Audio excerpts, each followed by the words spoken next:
Hindi mo pwede ilabas ang salin ng isang senador kung walang consent yung senador. Diba? Kailangan may consent bawat isa. This is the requirement of the Data Privacy Act. That's why I was surprised.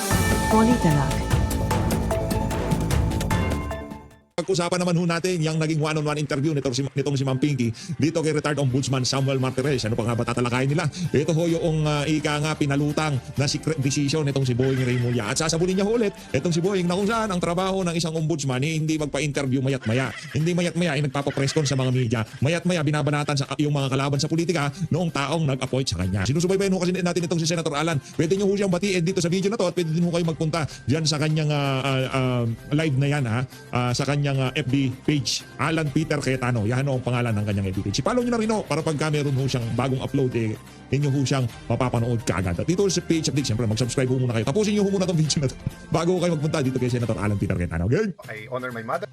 Sabi nga nila po, pagka may birthday, ang batiin yung nanay. Nanay ko nagturo sa akin ito. Sabi ng mami ko, pag may birthday, batiin mo yung nanay. Siya naman naghirap. So, happy giving birthday sa aking nanay bukas. So, yesterday naman po, such a joyous and glorious and touching time with All for Christ Church. 43 years sila. So, pag nagse-celebrate tayo, likha sa atin na mag-thank you sa Panginoon, di ba? To have a heart of gratitude. Pero, pag stress tayo, pag problematic, pagka may nirarush tayo, pag masama pakiramdam natin, pag meron pong kalungkutan sa atin, will we find it in our heart, no? So, Eduardo, good evening sa iyo. Jing Dison. Sorry, birthday ko bukas. Pero ang binabati ko, nanay ko, kasi siya naman naghirap. So, sabi kasi po ng mami ko, ang nanay naman naghirap, so bakit ang binabati natin yung may birthday? But obvious naman natin bakit binabati natin may birthday kasi we celebrate yung purpose ng Panginoon. We celebrate that that human being made in God's image was born. From Europe, bumabati sa atin. Sorry, ang bilis. Edwin Itak, good evening sa iyo. Isay Bulagay, Eduardo Jing Dison, yan. Pastor Rehum Favor, good evening sa inyo. Carms Morin, Mea Bernardo, yan. So, medyo may lakad pa po ako with some close friends, no? Maglalakad-lakad lang po kami. But I wanted to say hi, start with gratitude in our heart and just remind everyone, anuman hirap ang ating pinagdadaanan, no? Hindi tayo bibigyan ng pagsubok ng Diyos na hindi natin kakayanin. And when we approach everything with gratitude, kahit na yung think of something na hindi mo ma-imagine that you will say, thank you, Lord. But sinasabi pa rin natin, thank you, Lord, di ba? Thank you, Lord, na mapagdadaanan ko to, na kakayanin ko to. Alam ko, Lord, may blessing dito, hindi ko lang makikita. So, when we start out that way, we open so much doors, no? But the topic I want to talk about, I'll try later tonight, but maybe tomorrow. Di ba, in the last 10 months na, no? 10 months, simula nung start natin yung Cayetano in Action CIA 365, ay atin pong binabanggit yung vision, purpose, plan, anong goals natin, pagiging purpose-driven, yung paano magkaroon ng disiplina, tamang habits. So, one thing I want to talk about is focus and also targets. Papasok at papasok dyan yung purpose, discipline. Pero yun muna, yung focus muna, di ba? Kasi magulo na yung mundo. Yan. Marami pang gumugulo sa atin. Minsan magulo yung araw, linggo, buwan natin. So minsan nawawala yung focus. So pag nawala focus, minsan yung bullseye o target nawawala din. Mea Bernardo, good evening sa iyo. Ronnie Casas, Xiao Melon. Yan. Mike Belizar. Yan, dami pong mga ano dito, mga regular. Dalia sa Iligan City. Maayong gabi sa kaninyong tanan, sa tanan ng mga taga Mindanao at mga Bisaya. Daghan salamat sa inyong suporta. Kinahanglan ng daghan pang prayers ang ating bansa, ang tanan ng mga senators. Sa kaguluhan na dinadaanan ng ating bansa, may disruption pero meron din pong parating na revival. May good news na kasama yan sa dulo. Cathy de Villiers sa ating mga youth sa Signal Village at sa inyong church. Good evening. Yan ho sana yung tipong mentalidad ng mga leader natin ngayong mga panahon na to, kagaya nitong si Senator Alan Peter Cayetano. Sana ganito ho lahat ng leader natin, no? Kaso ano ho yan ika nga ang mga nangyayari ngayon sa ating bansa binubuksan lang ho ng ika nga ng Panginoon ng ating kamalayan, kaisipan na pag sa susunod na ating pagpili ng susunod na leader ng bansa na to, hindi na natin piliin yung mga kandidato na mayroong Marcos sa apelyido, sa pangalan. Evening sa inyo. Chris Cruz, good evening. Thank you very much, Catherine Ferrer Jimenez. So usually po hindi ako nagsa-celebrate. Simula nung kinasal kami nila ni bihira po ako mag-celebrate, pero ikukwento ko sa inyo mamaya or tomorrow.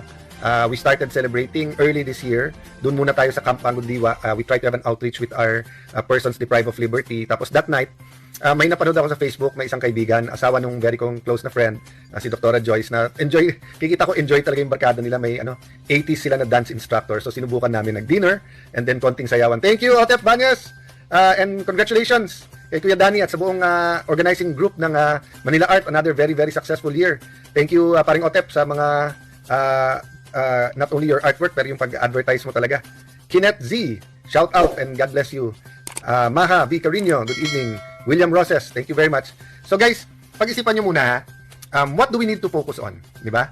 So, kayo ba may vision na sa inyong buhay, sa buhay ng inyong pamilya? May vision ba kayo sa country? Kung kayo ay active sa Parent Teachers Association, anong vision nyo sa school?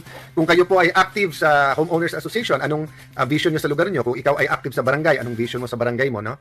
And dun sa vision nyo, syempre, purpose-driven, may mga goals. Anong focus talaga? At kumbaga, anong tuturing nyo bullseye? Anong tuturing nyo na kumbaga tumama pa rin na near the bullseye? Pero kumbaga kung nagda-darts kayo, di ba? Ano yung bullseye? At ano naman yung parang ni walang tinamaan, di ba? It's good now and then to think about this. I know it's Monday. Usually more, discerning and more parang what if pagka-weekend. Pero maganda din sa start of the week, isipin natin. So, isang binabasa ko yung parang we should have daily goals. Hindi lang life goals, hindi lang goal na nasa college ako, goal na nasa trabaho ko ngayon for the month, but dapat daw meron din tayong goals every day or mga to-do list, no? So pag-isipan po natin yung mga yan para when we discuss focus and when we discuss yung mga kung anong bullseye or ng mga goal setting natin, mas mapapaganda. Thank you po sa mga taga Zamboanga City. Ayan, may pa-Gcash daw. Ayun na nga mga kababayan, sana lahat nakabati na dito kay Senator Alan Peter Cayetano. Dito sa bahagi ng video natin na to, dumako na ho tayo dito sa one-on-one interview nitong si retired Ombudsman Samuel Martires dito kay Ma'am Pinky. Ano ho yan mga kababayan binubugbog kasi itong si Ombudsman Martires Yes, yung secret decision. Yan ang problema sa mga taong kagaya nitong mga nasa administration na to. Di ba? Pagka pumalpak sila, pagka nagmukha silang engot, kengkoy, sinisisi nila sa iba. Di ba? Kasalanan ba naman ni Ombudsman na Martires yung pagiging bida-bida nitong si Remulla na hindi man lamang chinek yung case management system ng Ombudsman. Nandun naman pala yung mga dokumento na yan. Nung napahiya na, bigla siyang kumambi patras. Secret decision. Ayan. Ito, pakinggan natin mga kababayan. Samuel Martires. Sir, good to see you again. It's been a long time. Welcome to the show. How have you been? Nananahimik na itong si Ombudsman Martires Itong si B0YING Remulla talagang palong-palo pa niya sa kakabira no? I know that there's been some interviews with you, as even here this morning, and that term secret decision, secret ruling, it did not sit well with you. And in fact, meron din mga maanghang na salita kayong nabigkas dahil dito. What happened, sir? Was it a secret decision? There is no secret decision in the Office of the Ombudsman. There is what we call in the Ombudsman the Case Complaints and Case Monitoring System, CCMS. Once a complaint is filed before the Office of the Ombudsman, the Central Records Division will immediately encode that complaint into the system. And then the complaint undergoes what we call the case evaluation. After the case evaluation, if the recommendation is for fact-finding investigation, it is referred to the two bureaus of the Field Investigation Office. If the recommendation is to have the case immediately subject to preliminary investigation, it is given to the Preliminary Investigation Office. It is raffled. Okay. After that, raffle. After that, raffled to a particular investigator. In the case of Joel Villanueva, at the time of Justice Calpia Morales, Justice Morales issued a decision sometime, I think, during the last week or last few days of October. She issued a decision dismissing Joel Villanueva from the service. That decision of Justice Morales, immediately Joel Villanueva, within the 10 days prescriptive period, filed this motion for reconsideration. Per the records that was given to me, Joel Villanueva received a copy of the dismissal order on November 2, 2016. On November 7, 2016, he filed his motion for reconsideration. Unknown probably to Ombudsman Morales, she did not act on that motion for reconsideration. I do not blame her for that. Because when a motion for reconsideration is filed, the Ombudsman does not know anything about it. It goes immediately, it is filed with the Central Records Division. The Central Records Division forwards it together with the records to the handling investigator. So unless the handling investigator will notify his or her director and the assistant ombudsman concerned, and the assistant ombudsman will tell the ombudsman will not know anything about it. Okay. The only reason I discovered about this motion for reconsideration is that about a few months after I assumed office in 2018, I asked for a ombudsman-wide inventory of cases. What is that? I have to inventory all pending cases before the office of the ombudsman. So doon namin nakita, mayroon palang pending motion for reconsideration. So this is already Itong si Morales baka talagang, di ba? Hindi talaga niya pinansin yung motion na yan kaya umabot pa dito kay Ombudsman in Martires. 2018. 2018. That's right, okay. Okay. So I asked my assistants to have this to follow up this motion for reconsideration. Another case is similarly situated. The motion for reconsideration was finally recommended for approval on July 31, 2019 by the Graft Investigation Officer. Then it was approved by the Director of the Bureau and recommended to me for approval sometime in, I think, July. That cannot be. You said July 31, 2019, there was a decision. And it was asked for your approval. It cannot be in July 2. Hindi pwede. No, Sabi niyo po July 31 yung No, decision. July 31 is the date when the Graft Investigation Officer finalized. Yeah, okay. Okay, July 31. Nako. The Assistant Ombudsman forwarded the same to Parang hindi ko gusto yung dating na nitong si Ma'am Pinky yung pagka-clarify doon sa mga facts, hindi ko gusto yung dating Parang dapat ata ang ini-interview ni Ma'am Pinky dito sa video na to si Ombudsman B0YING hindi itong si Ombudsman Samuel Martires to me. Pambihira talaga. I Naman. think a few days after it was submitted to her, and then I approved it sometime in September of 2019. 2016, I think Ang talas ng utak nitong si Ombudsman Martires, no? Itong si retired Ombudsman Martires. Ang galing ho niya.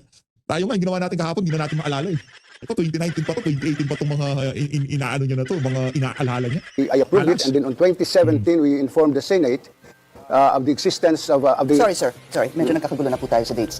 This is very important because there's, I think, a prescriptive period by which a ruling, an MR, has to be resolved. Yes. This is very important because basically, from your last statement, you said that there was a finalized decision on July 31, 2019. Tapos pagkatapos, sabi niyo po, you must have decided on this sometime September 2019. Approved. Okay, kasi bumalik ko kayo sa 2018. Okay, approved on 2019. All right, September, and then, that's it. That's it. Okay. September 19 would be the date that the MR was decided upon, wherein you reversed the decision of the former ombudsman. Yes.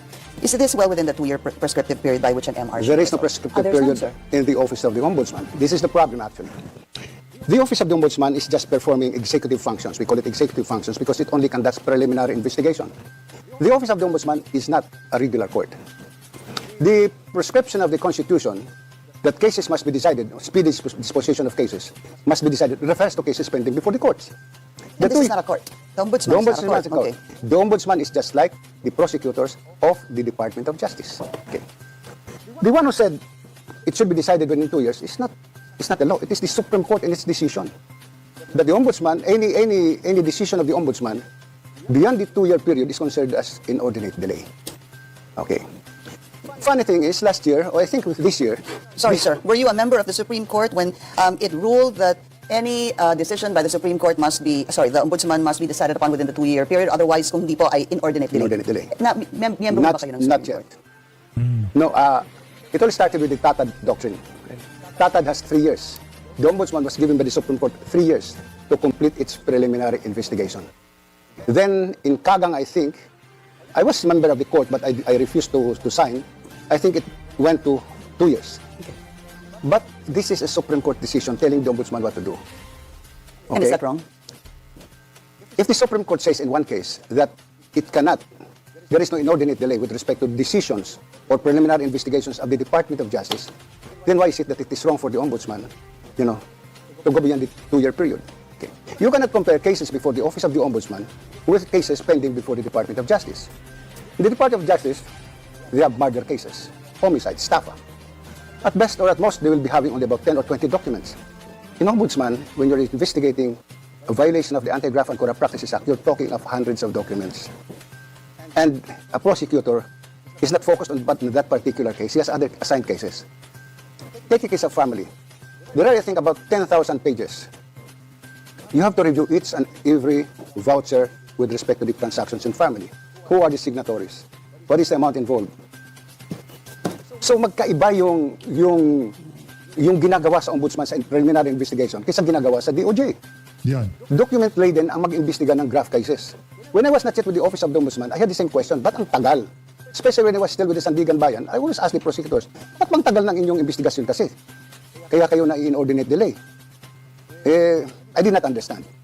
I only came to understand when I was appointed as Ombudsman. But then it's almost, sir, as if you're not following or you're not in agreement with what the Supreme Court said that more than 2 years it's inordinate delay. Does it mean that just because nag-ombudsman kayo ay biglang hindi nyo na po susundin si Supreme Court? Sinusunod namin. Ang problema is pabago-bago rin ang desisyon ng Supreme Court. Sometimes it's 2 years, sometimes it's 1 year. I think depending on the mood of the justices. I'm sorry to say those things. I might be cited in contempt by the Supreme Court, but that's true. They can look into the decisions on inordinate delay. So are you saying, Ombudsman, that the Supreme Court at times decides that 2 years is inordinate delay, and then sometimes they'll say that 1 year is inordinate delay? The reason I'm asking that is because it's as if there's no clear and cut decision by the Supreme Court. That's at Apparently. least what I'm getting from you. Apparently. I'll give you a case. The case of, I think, Philcoa, involving Danding Coangco and others. The case was brought to the Supreme Court 30 years ago on certiorari. So the one that was pending before the Office of the Ombudsman at the time of Justice Carpio Morales, they decided to archive the case because there is the case before the Supreme Court was not moving. Then about last year, the Supreme Court said, there is no case. The Ombudsman must now dismiss the case because it has been sleeping in the Office of the Ombudsman for 30 years. Hindi ho sa Ombudsman natulog yung kaso sa Supreme Court. Isino kami para lumaban sa Supreme Court? That is it. Okay. Let's go back to this case, sir. Naku, Because if talagang talagang tutok na tutok sila dito sa particular na kaso na ito ni Senator Joel Villanueva. Ngayon, yung bilyong-bilyong issue ng korupsyon sa flood control, tilabagang nagpi-fade na. Nawawala na ho. Kumbaga na yung diversionary yung na-master ho nila yung art of diversion niya nga. 'Di ba? Na-master ho nila dito sa administration na to. Kuwang-kuha ho nila. Tapos pagka gumalaw sila lahat ng galamay nila sa media, iisa lang yung ini-SS nila. Yung issue lang na yan nitong dismissal ng mga problema nitong si Senator Joel. If I were to go back to October 2016, decision of Oh my Ombudsman Conchita Carpio Morales, nag-MR po si Senator Joel Villanueva within 10 days. He received it November 2, nag-MR po siya November 7. So we'll stop the clock there at November 7, 2016. This is important, sir, because basically the decision of the Ombudsman yourself was finalized September 2019. 2019. Ibig sabihin po 3 taon ito, more or less. 2 years. Tatlong taon natulog sa Ombudsman. But not during my time. Yes, kasi 2018 po kayo Pumasok, oo. Okay. Pero ibig ko sabihin, in terms of this inordinate delay na 2 years supposed to be, now you're saying there are other decisions. If we were to understand that 2-year inordinate delay, lumampas na po ito sa 2 years between you and the former Ombudsman Conchita Carpio Morales. Would that be correct, sir? Well, I don't think we will fall under that category of inordinate delay. Why? Because the decision is favorable to Joel Villanueva. So Joel Villanueva will not be crazy enough to go up to the Supreme Court and say, There's inordinate delay. there is inordinate delay, so my case should be dismissed. It is dismissed na ng Okay. Ombudsman. All right. So, kasi sa kanya manggagaling yung question on Yes. inordinate delay, the person who is the subject of the case. So, let's go back to the question on the issue on secret decision. Bakit ho ba, alam ko po sinagot nyo na to, pero kailangan lang pong ulitin, why was this not publicized? Okay. The Constitution says that matters or decisions arising from cases that were investigated by the Ombudsman has to be publicized under certain circumstances. That is also what the Ombudsman Act says, that under circumstances, the Ombudsman shall publish the decisions. So who decides under what circumstances, under what conditions must the Ombudsman? So meaning to say, this is the discretion of the Ombudsman when he is going to publish a particular decision. Why did you decide not to publish it? Well, I really don't know. I did not decide to have it published. That's about 9 years ago. I really can't remember why, but there must have been some reason why I did not have it published, because I never really have any decision published, and these reporters would ask me about a particular case, and kasi minsan mga reporter may mga tips sila eh. Justice, tapos na ang decision sa ganito. So I will check, and sasabihin ka, can we have a copy of the decision? I will ask the Media Bureau, give them a copy of the decision. But this is a high-profile case, sir. You obviously know that.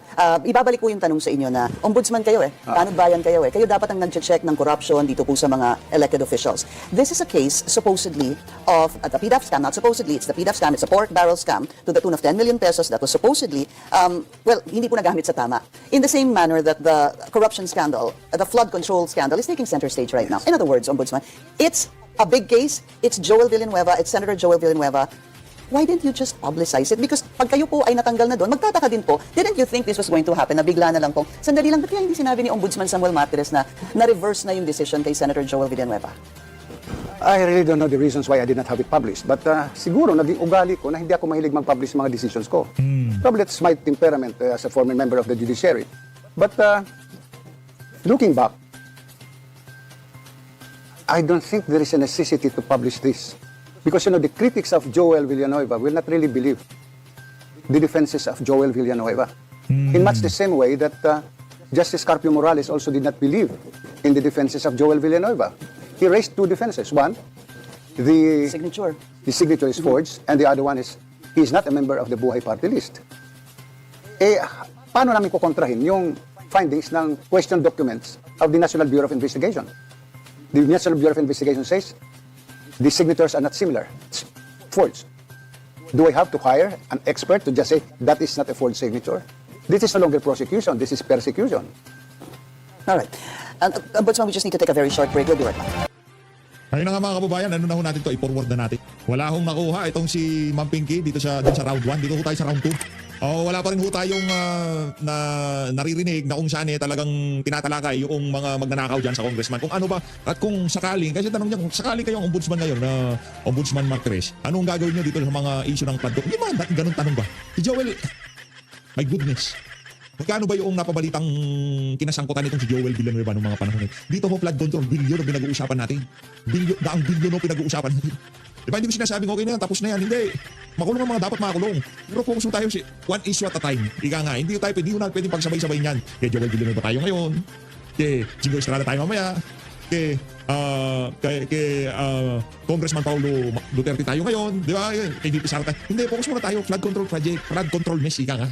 Joel, because you reversed the decision. Sabi mo nga, kung magka-inordinate delay issue should be coming from Senator Joel. But wasn't that a disservice to two segments? One to Senator Joel Villanueva because you could have easily said that, tapos na yung kasong yan, binaliktad ko na, at yun po kahit paano makakatulong or hindi sa kanya. Because right now, sir, because hindi niyo po pinablicize yan, you didn't publish. You can go on X and all that, and it'll say, meron ka pang kaso sa PDAF, dapat tanggal ka sa pwesto, dapat wala ka doon. Hindi ho ba nagkulang kayo sa kanya, number one? And number two, hindi ho ba kayo nagkulang din sa publiko dahil this is of national importance. It's important to the Filipino people. It is, after all, the people's money. Again, as mentioned a while ago, this is something that we're very all interested in. Yes, I understand. I know that. As I said, I really don't know what made me decide not to have it publicized. But I am so sure that we informed the Senate about this. Joel Villanueva knew also about it. Why he did not have it published? Dapat matuwa siya, di ba? Ni-reverse yung kay Carpio Morales. Bakit hindi niya pinablish din? Bakit hindi niya binigay sa reporters? The only instance he was talking about the reversal was in 2022 when he was running for re-election. That was the time he was talking about the reversal of the decision. So nagtataka rin ako, bakit hindi siya napakadali, bibigyan mo lang sa reporter, oh? Why didn't you, sir? How No, about si you? Joel, Yeah, I said, know. But why didn't you? Nung nagtataka po kayo, why didn't you? You were still Nagtataka lang ako noong, ito ngayon lang. Nagtataka, bakit noon? I was asking, mayroon ba lumabas sa dyaryo? Sabi nila, mayroon. Kailan? 2022. So Parang matindi-tindi yata yung pressure nitong si Ma'am Pinky dito sa isa na to. Sabi siguro nung boss niya, ano ba yan? Bakit wala pa tayong dapat may mapiga ka dyan kay Martires. Pambihira, oo. Diba, pabalik na tayo dyan sa issue ng flood control. Nagtataka ako, bakit wala bang 2019? I kept on searching. Wala bang 2019 na nilabas si Joel Villanueva that his case was decided by Conchita, was reversed by the President Ombudsman? Wala eh. It was only in 2022 when he started talking about it. Did you think, sir, that there's a lot, I guess, that has come out since your retirement, di ho ba? You retired July 27. Una, of course, yung SALN. Much talked about that there were prohibitions by the Ombudsman Samuel Martires para makuha yung mga SALN. I know that, sabi mo nga, sa Supreme Court may certain consent, kailangan ng consent sa House of Representatives, etc. And then the new Ombudsman, lifted the restrictions and made it, appears to be easier to get a copy of the SALN. Looking back, sir, do you still stand by that decision of yours to put restrictions Yes, in the SALN? yes. You don't regret this? No. Why? The Republic Act 67713 was enacted in 1989. In 2012, we have the Data Privacy Act. So practically, yung sinasabi sa 6713 na i-divulge mo lahat pati kaluluwa mo, sabi sa Data Privacy Act, ops, hindi po pwede yan. Okay. Well, the new Ombudsman says, ilalabas. You're only limited to the SALN of the President, the Vice President, the Members? Local officials? members of the constitutional offices like the Ombudsman, the Civil Service, the COA, the Provincial Governor, the Mayors, the councilors. Oo. Ngayon, last Saturday, the Office of the President said no. It should only be released upon valid and justifiable reasons. Ouch! Asan na yung sinasabi nitong si B0YING na dapat ay pinadali yung paglalabas. Hindi naman sinabing diretsahan ni Ma'am Pinky na na talagang pwede na lumabas. It seems, kumbaga, parang ang dating pinapakitang madali ilinabas. Ilalabas ang SALN pero hindi pa rin mga kababayan. Yan ang problema kay B0YING. Pagmumukhang masama ang nagdang administrasyon dahil dyan sa decision na yan itong si Ombudsman Martires na kung saan sinunod lamang yung decision ng Korte Suprema at ngayon, yun din naman pala ang gagawin. Ayoko na. GG. Good game. Paalam sa mga kasama natin, ha? And it should be redacted. So, ibig sabihin, alam din ng Office of the President na you have to also, because this will compromise actually the safety and security of the government official involved. Kung i-release mo lang, kahit sino pwede mag-access sa SALN. But then then dapat ko baguhin si 6713, si Republic Act 6713. I mean, it's quite simple to me as a non-lawyer. Public officials, employees have an obligation to accomplish and submit declarations under oath of, and the public has the right to know their assets, liabilities, net worth, and financial and business interests, including those of their spouses and unmarried children under 18 years old of age living. I can go down, but sir, yun lang ho talaga yung nakasulat eh. Yes. Obligation eh. Yes, that is why I was saying, after I issued that guidelines, because the only requirement is get the consent of the government official. I was telling Congress, can we not just amend 6713 na ang magbibigay mismo sa taong bayan yung government official concerned in a redacted form. Hindi mo na kailangan pa pumunta sa ombudsman, pumunta sa judiciary na pahingin ng salin. Hindi mo dapat hingin. Dapat siguro they should just present it. Precisely that I was asking Congress about it. And what did they say? Siyempre, to protect themselves also. Okay, do you think that their prohibitions or restrictions were more than what you actually implemented? Kasi that was your first order of business, ni Huba, when you sat as ombudsman. Marami naman. But yes, with respect to the SALN, yes. Yeah. Kasi, sir, ito, idagdag ko lang, kay Senator Kiko Pangilinan, I want to put that up on the screen. Ang sabi niya po, unahin na niya to Ombudsman Remulla. Unahin niya ilabas yung SALN ni dating Ombudsman Martires mula nang umupo ito bilang Supreme Court Justice hanggang sa pagbaba nito sa pwesto bilang Ombudsman itong 2025. Baka sakaling magkaalaman na bakit tutol ito sa paglabas ng SALN? Hindi ako tutol sa paglabas ng SALN. Kasi hindi lang ako may tutol eh. Nakalimutan ni Senator Pangilinan na siya sa Senado. At sila mismo sa Senado ay may sariling guidance Naku po! na hindi mo Naloko na. Sinagot ho nitong si Ombudsman Martires, itong si KIK0. pwede ilabas ang SALN ng isang senador kung walang consent yung senador. Diba? Kailangan may consent bawat isa eh. This is the requirement of the Data Privacy Naloko Act. That's why I was surprised when he said that. As a senator, he should know the laws. Alam niya dapat yung Data Privacy Act has practically amended or repealed the requirements in 6713. Ano bang ginawa kong anomalya? Had he said only na dapat ilabas yung SALN ko, period, okay sa akin. The problem is he went further para magkaalaman. Hindi sabihin niya, kung mayroon akong ginawang anomalya, di taksawan niya ako. Why did he also just file a SALN of 23 million? Is that believable? Why didn't he let his wife, Sharon Cuneta, join or state his assets and liabilities in his SALN? So that's questionable to you? Yes, because the requirement of 6713 is joint. Whether your wife is in the government or not. Marami ho akong kaibigan, marami ho akong empleyado sa ombudsman o sa ibang ahensya ng mga asawa na sa private pero sinasama yung income ng asawa sa kanilang sa kanilang declaration of assets and liabilities. Bakit siya hindi? Nakatingin ba siya sa ibang direksyon? He is the one violating 6713 actually, not me. Naku. Wala akong tinatago. Is your SALN readily available, Ombudsman? Or kailangan ho bang hingin ng consent ninyo para ibigay nyo? Or are you ready to just I can show forward I can SALN? show it as long as you will promise that you will have it publicized. And it will be redacted with respect to the address and everything. I can account for all my money that I have, and the reason why I issued actually that guideline, that memorandum order number 1 is because I gave to the media my exit SALN sa Supreme Court and my entry SALN sa Ombudsman. Siyempre, nung ako'y mag-retire sa Supreme Court, wala pa ako natatanggap na pension. Pagpasok ko sa Ombudsman, natanggap ko na yung 5-year pension ko. So talagang tumaas yung SALN ko. Sabi ng Philippine Star, Ombudsman reached her by X amount in 5 months. Para bang nangurakot ako every month for an X amount. That's not good. So yan ang sinasabi ko, we need to be nice. You try to destroy a public official or employee.